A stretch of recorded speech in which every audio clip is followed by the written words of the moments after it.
Wah wah wah, dibantu Arab Saudi, Timnas Indonesia bisa lolos langsung Piala Dunia 2026. Loh kok bisa? Begini info mengejutkannya. Nah ini mantap betul, lagi-lagi FIFA turun tangan. Timnas Indonesia dikabarkan diuntungkan FIFA di Piala Dunia. Loh kok bisa?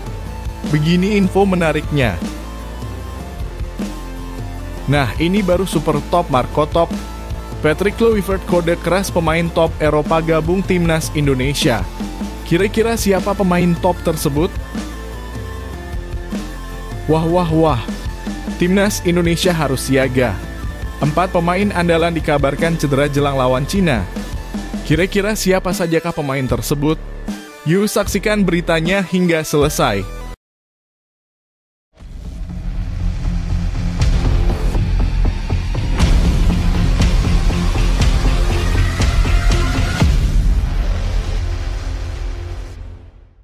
Mohon subscribe channel Timnasku Indonesia agar tidak ketinggalan informasi Timnas Indonesia.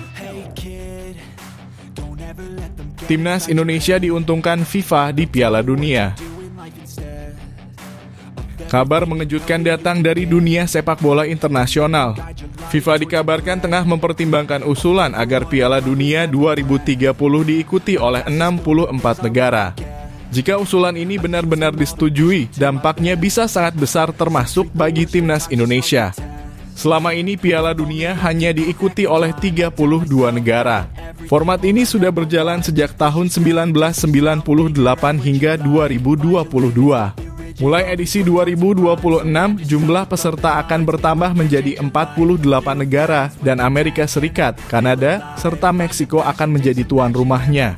Tapi belum juga format 48 tim dijalankan, sudah muncul wacana baru, Piala Dunia 2030 diikuti 64 negara.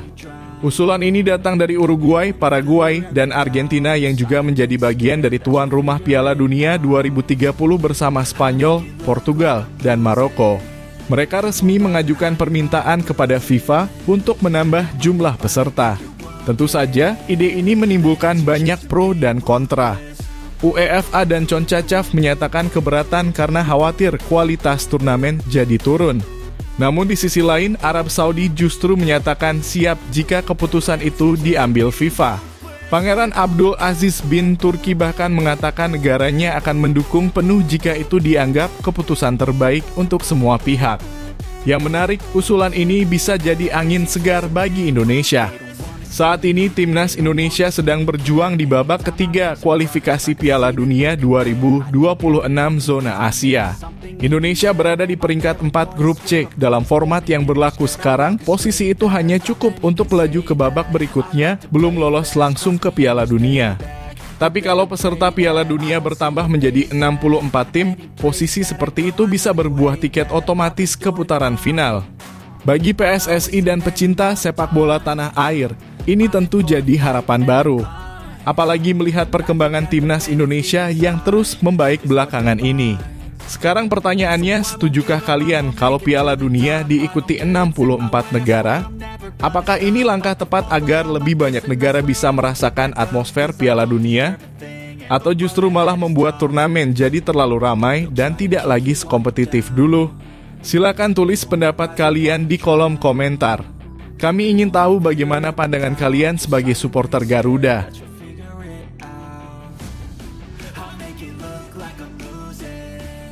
Dibantu Arab Saudi, Timnas Indonesia bisa langsung lolos Piala Dunia 2026. Supporter Timnas Indonesia baru-baru ini dikejutkan dengan sebuah kabar mengejutkan yang bisa menjadi kunci untuk perjalanan mereka menuju Piala Dunia 2026. Setelah mengalami kekalahan telak 1-5 dari Australia pada 20 Maret 2025, Timnas Indonesia berhasil bangkit dengan kemenangan penting 2-0 melawan Bahrain pada 25 Maret. Kemenangan tersebut membawa Indonesia mengumpulkan total 9 poin di klasemen sementara grup C kualifikasi Piala Dunia 2026. Hasil ini memberikan harapan baru bagi skuad asuhan Patrick Kluivert meskipun perjalanan mereka masih jauh dari kata mudah. Namun meski kemenangan melawan Bahrain sangat berarti, timnas Indonesia tetap harus melalui 2 laga terakhir yang sangat menentukan, melawan Cina pada 5 Juni dan Jepang pada 10 Juni. Untuk bisa lolos langsung ke Piala Dunia 2026, Indonesia harus bisa meraih kemenangan mutlak dalam kedua laga tersebut. Dengan total 15 poin, Indonesia akan memiliki peluang besar untuk mengamankan posisi kedua di grup. Tetapi mengalahkan Jepang yang memiliki kualitas tim sangat tinggi tentu bukanlah tugas yang mudah bagi timnas Garuda. Disinilah muncul sebuah skenario tak terduga yang bisa menjadi angin segar bagi Indonesia. Jika Arab Saudi dan Australia gagal meraih poin dalam 2 laga terakhir mereka, Indonesia bisa mendapatkan peluang emas untuk melaju ke Piala Dunia 2026. Arab Saudi dan Australia menjadi 2 rival utama Indonesia dalam perebutan posisi 2 besar di grup C. Jika Arab Saudi kalah dalam laga melawan Bahrain dan Australia juga gagal meraih poin dari Jepang, Indonesia yang sudah mengumpulkan 15 poin bisa melompati posisi mereka dan finish di urutan kedua, yang artinya lolos langsung ke Piala Dunia. Meskipun saat ini Indonesia masih harus menunggu hasil dari laga-laga yang melibatkan Arab Saudi dan Australia, kemungkinan ini memberikan harapan yang sangat besar bagi timnas Indonesia. Bagi banyak supporter, situasi ini mungkin tampak seperti keajaiban yang tidak terduga, tetapi inilah dunia sepak bola di mana segala kemungkinan bisa terjadi. Timnas Indonesia perlu fokus penuh pada 2 laga terakhir mereka dan berharap bahwa hasil dari pertandingan Arab Saudi dan Australia akan berpihak pada mereka. Peluang ini tentu tidak datang setiap saat dan para pendukung timnas Indonesia harus tetap mendukung penuh tim nasional mereka. Dengan kemenangan atas Cina dan Jepang, serta sedikit bantuan dari hasil pertandingan rival, Indonesia bisa mewujudkan impian besar mereka untuk tampil di Piala Dunia 2026. Bagaimana menurut kalian? Apakah timnas Indonesia bisa meraih kemenangan di 2 laga terakhir? Dan apakah kalian setuju jika Arab Saudi menjadi bagian dari jalan Indonesia ke Piala Dunia? Tulis pendapat kalian di kolom komentar dan mari kita bahas bersama.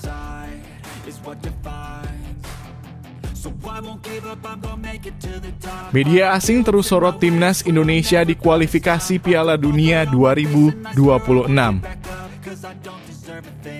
Jelang laga penting antara timnas Indonesia dan timnas Cina pada 5 Juni 2025 mendatang, ada sebuah berita mengejutkan yang datang dari media asing yang memfokuskan perhatian mereka pada kekuatan baru yang dimiliki oleh timnas Indonesia. Di tengah perjalanan kualifikasi Piala Dunia 2026 yang semakin memanas, timnas Indonesia kini mendapat sorotan khusus bukan hanya dari tanah air, tetapi juga dari media internasional. Mereka menyoroti taktik baru yang digunakan Indonesia, yakni strategi naturalisasi pemain keturunan untuk memperkuat skuad Garuda. Tak hanya itu, media asing bahkan menyebutkan bahwa penambahan kekuatan ini bisa membuat timnas Indonesia semakin sulit dikalahkan, bahkan oleh tim-tim besar sekalipun. Salah satu media asal Cina, 163, menyebutkan bahwa timnas Indonesia berencana untuk menaturalisasi 3 pemain keturunan Inggris, yakni Pascal Struijk, Jenson Seelt, dan Milan Manhoef, sebagai bagian dari persiapan mereka menghadapi pertandingan kunci melawan Cina. Pascal Struijk yang bermain di Premier League bersama Leeds United dianggap sebagai salah satu pemain yang dapat memberikan dampak besar bagi timnas Indonesia. Begitu juga dengan Jenson Seelt, bek yang bermain untuk Sunderland, dan Milan Manhoef yang memiliki darah Indonesia dari pihak kakek. Menurut media tersebut, dengan masuknya ketiga pemain ini, nilai pasar timnas Indonesia diperkirakan bisa meningkat lebih dari 20 juta euro, sebuah angka yang setara dengan nilai klub-klub besar Eropa. Kekuatan tambahan ini tentu memberikan tekanan besar bagi timnas Cina yang saat ini terpuruk di posisi juru kunci grup C kualifikasi Piala Dunia 2026 dengan hanya mengoleksi 6 poin. Dengan kekuatan baru yang akan dimiliki Indonesia, Cina kini dihadapkan pada ancaman besar di laga yang digelar di Stadion Utama Gelora Bung Karno, Jakarta. Terlebih lagi, jika timnas Cina gagal meraih kemenangan dalam pertandingan ini, mereka akan tersingkir dari kualifikasi. Sebuah kenyataan yang tentunya sangat berat untuk diterima oleh negara dengan sejarah sepak bola yang cukup kuat di Asia. Namun yang lebih menarik dari berita ini adalah bagaimana strategi naturalisasi yang diterapkan oleh Indonesia mendapat perhatian luas dari media internasional. Kecepatan dan jumlah pemain yang dinaturalisasi oleh Indonesia dianggap sebagai sesuatu yang tak biasa dalam dunia sepak bola. Banyak yang berpendapat bahwa langkah ini bisa menjadi keuntungan besar bagi Indonesia, meskipun beberapa pihak juga mempertanyakan dampak jangka panjang dari strategi tersebut. Dalam beberapa minggu mendatang, Timnas Indonesia akan bertanding dalam 2 laga krusial melawan Cina dan Jepang. Jika mereka berhasil meraih kemenangan dalam kedua laga tersebut, peluang Indonesia untuk melaju ke Piala Dunia 2026 akan semakin besar. Kekuatan tambahan dari para pemain keturunan ini diharapkan bisa membawa Timnas Indonesia ke level yang lebih tinggi dan menambah daya saing mereka di kualifikasi. Namun, apakah langkah ini akan terbukti efektif atau justru menjadi bumerang bagi Timnas Indonesia? Bagi kalian yang mendukung Timnas Indonesia, bagaimana pendapat kalian tentang strategi naturalisasi ini? Apakah kalian setuju dengan keputusan ini atau merasa ada cara lain yang lebih baik untuk memperkuat tim? Tulis pendapat kalian di kolom komentar dan mari kita diskusikan bersama.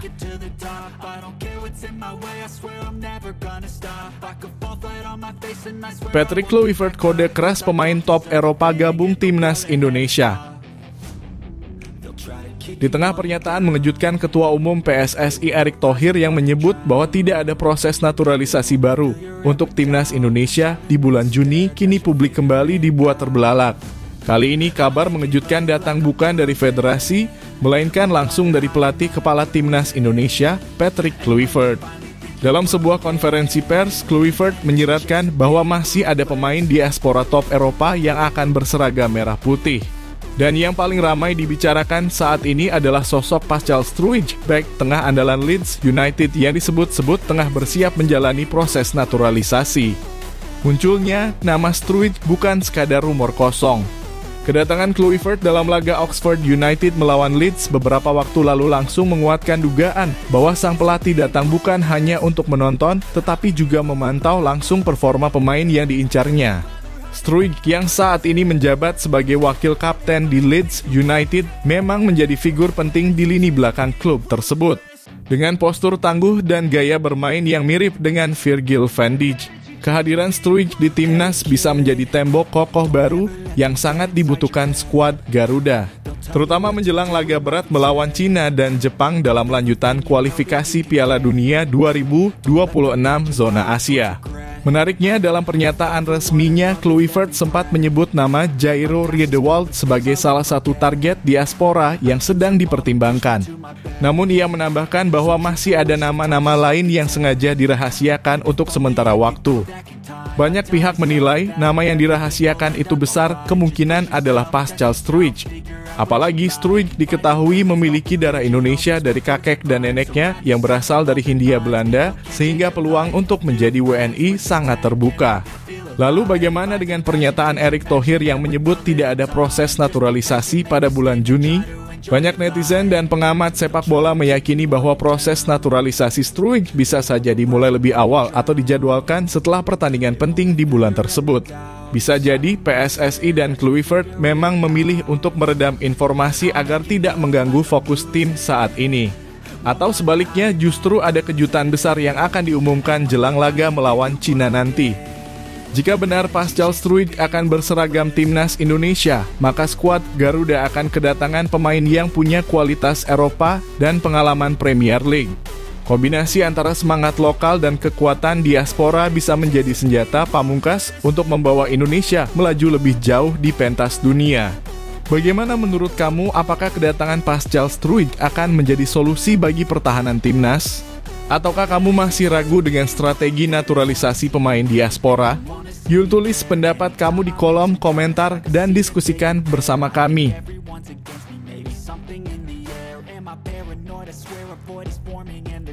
Bek Timnas Indonesia kenang momen spesial dengan Shin Tae-yong. Di tengah hebohnya kabar pergantian pelatih Timnas Indonesia yang cukup mengejutkan publik, muncul satu sosok yang tampil tenang dan tidak terpengaruh dengan situasi panas tersebut. Ia adalah Calvin Verdonk, bek tangguh Timnas Indonesia yang kini menjadi salah satu pilar penting di lini pertahanan merah putih. Tanpa rasa ragu, Verdonk bahkan dengan penuh kenangan mengulas kembali momen emosionalnya bersama pelatih yang kini sudah tak lagi menukangi timnas, Shin Tae-yong.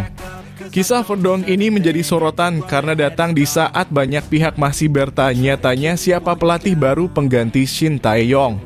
Tapi bagi Verdonk, nama Shin Tae-yong tetap memiliki tempat tersendiri di hatinya. Dalam wawancara dengan media Belanda Forza NEC, pemain NEC Nijmegen itu membeberkan bagaimana proses awal dirinya bisa menjadi bagian dari timnas Indonesia, yang ternyata dimulai dari pertemuan tak terduga dengan pelatih asal Korea Selatan tersebut. Semuanya dimulai ketika Coach Shin datang ke Belanda untuk menyaksikan pertandingan Tom Haye. Setelah pertandingan selesai, saya dihubungi dan semuanya mulai bergerak dari situ, ungkap Verdonk mengenang. Baginya proses menjadi WNI bukan sekadar formalitas, tapi sebuah panggilan hati. Apalagi setelah ia menerima banyak dukungan dari masyarakat Indonesia melalui media sosial yang menyuarakan harapan agar ia mau membela timnas. Melihat semangat dan kecintaan rakyat Indonesia terhadap sepak bola juga menjadi motivasi besar bagi pemain kelahiran Belanda ini untuk menerima ajakan memperkuat Garuda. Tak hanya itu, Verdonk juga menilai bahwa atmosfer sepak bola Indonesia sangat luar biasa. Ia menyebut masyarakat Indonesia sebagai salah satu yang paling tergila-gila pada sepak bola, dengan jumlah penduduk hampir 300 juta orang yang semuanya mendukung satu tim nasional. Saya melihat mereka dalam kurung pemain keturunan lain bermain untuk sesuatu yang benar-benar berarti. Itu sangat mempengaruhi saya. Atmosfernya luar biasa, semua orang di sana hidup untuk sepak bola, ujar pemain yang pernah berseragam Feyenoord ini. Meski Shin Tae-yong sudah tidak lagi memimpin, Verdonk sama sekali tak menunjukkan kegelisahan. Ia tetap fokus dan berkomitmen untuk memberikan yang terbaik bagi Indonesia, termasuk di dua laga krusial selanjutnya melawan Cina dan Jepang dalam putaran ketiga kualifikasi Piala Dunia 2026 zona Asia. Dengan Indonesia kini berada di peringkat keempat klasemen Grup C dengan 9 poin, peluang lolos ke Piala Dunia masih terbuka lebar. Dan Calvin Verdonk siap menjadi bagian penting dari perjalanan bersejarah itu. Lalu bagaimana pendapat kamu tentang sikap Calvin Verdonk yang tetap optimis meski timnas diterpa isu pergantian pelatih? Apakah kamu juga merasa Shin Tae-yong seharusnya bertahan lebih lama? Yuk, tuliskan pendapat kamu di kolom komentar dan mari diskusi bareng.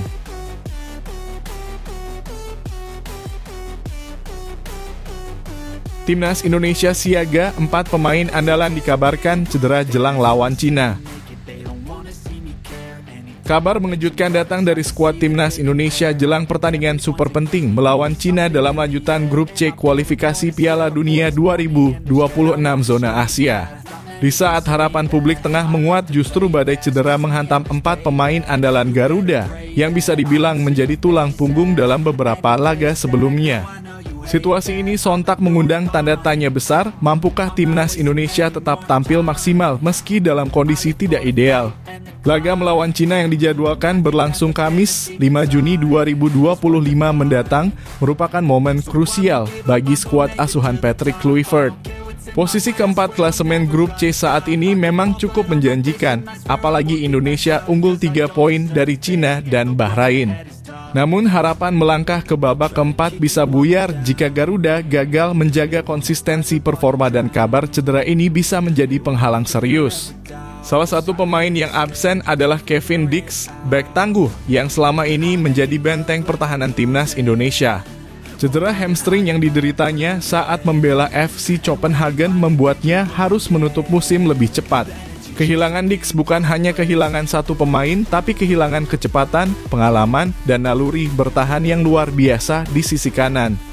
Lalu ada Dean James, bek muda Go Ahead Eagles yang sedang naik daun.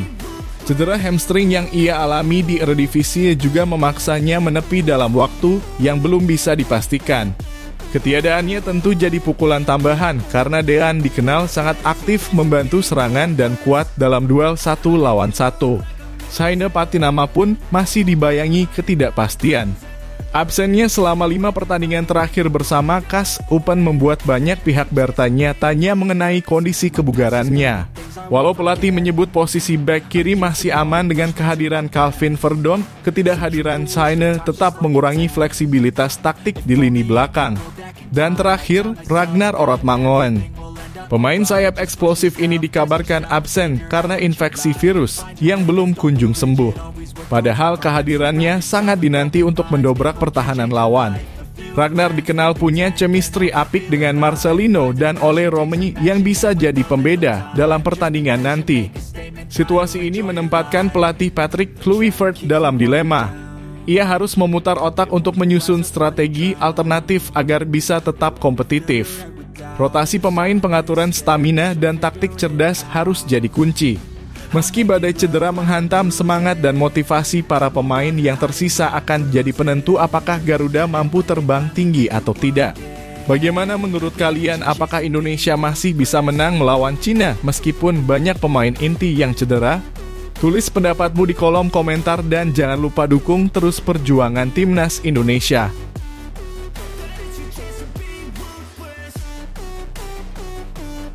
Rahasia besar Justin Hubner saat diminta bela Timnas Indonesia diungkap. Publik sepak bola Indonesia kembali dibuat terkejut, bukan oleh aksi brutal atau selebrasi heboh, melainkan oleh pengakuan jujur dan belak-belakan dari Justin Hubner, sosok bek tangguh yang kini jadi andalan di lini pertahanan Timnas Indonesia. Siapa sangka di balik proses panjang naturalisasi yang ia jalani, ternyata ada satu syarat nyeleneh tapi penuh makna yang sempat diajukannya kepada PSSI. Dan syarat itu benar-benar di luar dugaan. Dalam sebuah wawancara eksklusif di kanal YouTube Sport 77 Official, pemain yang dijuluki preman oleh fans karena gaya mainnya yang ngotot dan keras ini akhirnya buka suara. Dengan gaya santai dan senyuman khasnya, Justin mengaku bahwa ia pernah meminta nomor punggung 10 saat bergabung dengan Timnas Indonesia. Iya, kamu nggak salah baca nomor 10. Sebuah angka yang selama ini dikenal sebagai milik para maestro lapangan tengah, striker house goal, atau pemain kunci penuh kreativitas. Tapi Justin Hubner, ia seorang bek tengah posisi yang biasanya identik dengan nomor punggung 3, 4, atau 5. Namun bagi Justin, nomor 10 adalah simbol kepercayaan diri dan tekad untuk tampil luar biasa, bahkan dari lini pertahanan. Tempat terbaik adalah bermain di nomor 10, ucap Justin sambil tersenyum dalam wawancara tersebut. Permintaan itu awalnya terdengar seperti candaan, tapi ternyata Justin benar-benar memakainya saat berlaga di Piala Asia U20 2024 dan penampilannya memang memukau. Meski Indonesia gagal melaju ke Olimpiade, banyak pujian mengalir untuk performa Justin baik dari media, pelatih, hingga para supporter. Syarat unik ini pun memunculkan banyak reaksi dari fans. Ada yang geli, ada yang kagum, dan banyak juga yang menganggap permintaan tersebut sebagai bentuk keyakinan Justin bahwa setiap pemain berhak jadi bintang, apapun posisi mereka di lapangan. Lebih dari sekadar angka di punggung. Kisah Justin Hubner ini menunjukkan betapa besar kecintaannya terhadap Timnas Indonesia dan bagaimana ia ingin memberikan sesuatu yang berbeda baik dari permainan maupun simbol yang ia bawa. Nah, bagaimana menurut kamu? Apakah nomor punggung 10 pantas dikenakan oleh seorang bek seperti Justin Hubner? Apakah ini hanya gaya atau justru menunjukkan karakter seorang pemimpin sejati? Tulis pendapatmu di kolom komentar.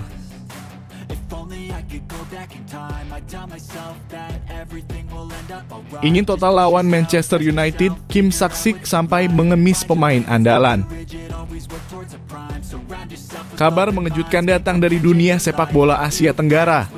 Kali ini, pelatih ASEAN All-Star sekaligus pelatih Timnas Vietnam, Kim Sang-sik, dikabarkan menuntut Timnas Indonesia untuk mengirimkan pemain terbaiknya ke laga akbar melawan Manchester United yang akan digelar pada Rabu, 28 Mei 2025. Kabar tersebut tentu membuat publik tanah air geger, apalagi menyangkut nama bintang seperti Jay Itzes, Tom Haye, dan Ole Romani.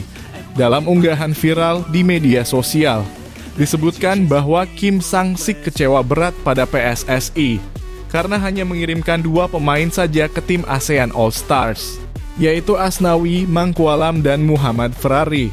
Pelatih asal Korea Selatan itu dikabarkan merasa laga melawan Manchester United adalah pertandingan bergengsi yang seharusnya direspon serius dengan menghadirkan kekuatan penuh dari negara-negara ASEAN, termasuk Indonesia. Namun benarkah Kim Sang-sik benar-benar kecewa dan meminta pemain terbaik Indonesia? Ternyata semua itu hanyalah hoax. Faktanya Kim Sang-sik tidak pernah menyatakan kekecewaan ataupun protes secara resmi kepada PSSI. Hingga saat ini ia tidak mempermasalahkan siapa saja yang bergabung ke skuad ASEAN All Stars. Justru ia fokus meracik strategi terbaik dari pemain yang tersedia demi memberikan pertarungan menarik melawan raksasa Inggris Manchester United. Untuk diketahui, laga ASEAN All Stars versus Manchester United akan berlangsung di Stadion Bukit Jalil, Kuala Lumpur dan menjadi bagian dari tur pramusim MU di Asia Tenggara. Sejumlah nama dari berbagai negara ASEAN sudah dipanggil dengan total 17 pemain sejauh ini. Namun bukan hanya Indonesia yang mengirimkan skuad terbatas, Thailand dan Malaysia pun melakukan hal serupa. Thailand hanya menyumbang 3 pemain biasa tanpa kehadiran bintang seperti Chanatip Songkrasin. Malaysia juga tidak menurunkan Arif Aiman dan Dion Cho Ols, 2 pemain yang bersinar di AFC Champions League Elite. Satu-satunya negara yang mengirim pemain utama adalah Vietnam karena berdekatan dengan jadwal laga mereka di kualifikasi Piala Asia. Keputusan Indonesia untuk tidak mengirim pemain kunci juga cukup masuk akal. Para pemain andalan saat ini sedang dipersiapkan untuk 2 laga krusial kualifikasi Piala Dunia 2026 melawan Cina dan Jepang di bulan Juni nanti. Fokus penuh dibutuhkan untuk memastikan Indonesia bisa mencetak sejarah lolos ke babak berikutnya. Jadi, bagaimana pendapat kamu tentang kabar ini? Apakah Indonesia seharusnya tetap mengirim pemain terbaik ke ASEAN All Stars? Atau justru lebih bijak menyiapkan tim untuk laga resmi yang lebih penting? Tulis pendapatmu di kolom komentar.